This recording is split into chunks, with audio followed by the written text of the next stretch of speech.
Hey fellow foodies, how you doing? I have a great recipe for you today. Since all the holidays are coming up, this is an absolutely delicious dessert to have. It's called tropical fruit tatin. You've probably heard of the name tatin before. It's normally associated with apple. It's from a hotel called Hotel Tatin in the south of France, and it's made by the Tatin sisters, and all by accident. You should read it up. It's really a good story. So in an 8-inch skillet, I've added 2 tablespoons of butter.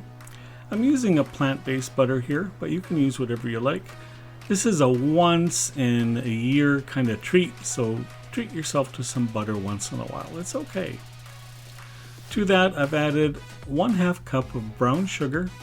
I'm using a coconut palm sugar here because I love the coconut kind of tropical taste that this sugar has. But you can use whatever sugar you like. You can even use white sugar and brown it yourself. We're getting it into kind of a caramel state. We want this to be luxurious for the fruit that we're adding.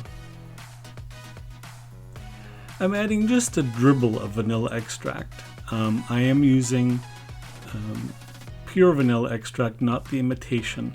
The imitation has some weird flavor sometimes when it gets warm, but a small bottle of pure vanilla extract you can certainly afford. It's not that expensive in small quantities.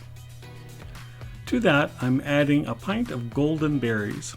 Have you ever had these? They come from South America. They have a kind of citrus pineapple kind of flavor. So they go perfectly with this recipe. They are kind of a sturdy berry. It's a member of the nightshade family. If you ever see these growing, they have the same kind of exterior shell like Christmas cherries do. They look very similar. To that, I'm adding 2 cups of dried tropical fruit blend that I've reconstituted in some hot water. There's mango, there's pineapple, and there's coconut. But you can use whatever blend you like. This recipe can be used for any combination of fruit that you prefer. I wanted to try this tropical blend just because it's a little bit different than norm. So we're bringing that up to temperature and coating all the fruit with the sugars and the butter, and I'm adding 1 teaspoon of flour just to thicken up the juices that happen when fruit cooks. You don't want it all leaking out of your pan when you have it in the oven. So a teaspoon of flour will help thicken up that sauce. The aromas coming from this when it was cooking was magical. You could smell pineapple and coconut in the air. It was so yummy.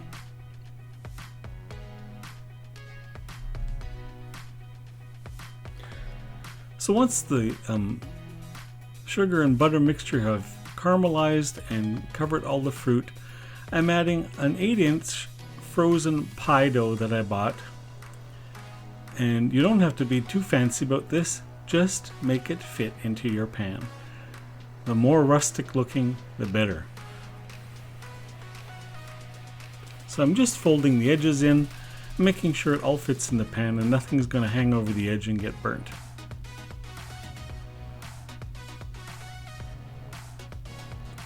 I'm basting the pie dough with some melted butter.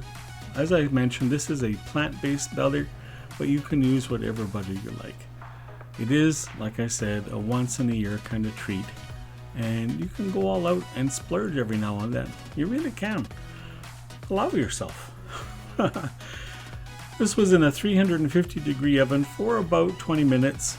Just follow the instructions on the package of the pie dough that you buy. This will get nice and bubbly, and before you do anything, you need to let this sit for about 20 minutes so it's not pure lava when you flip this over. So use a big dinner plate, put it on top of the pan, and do a flip.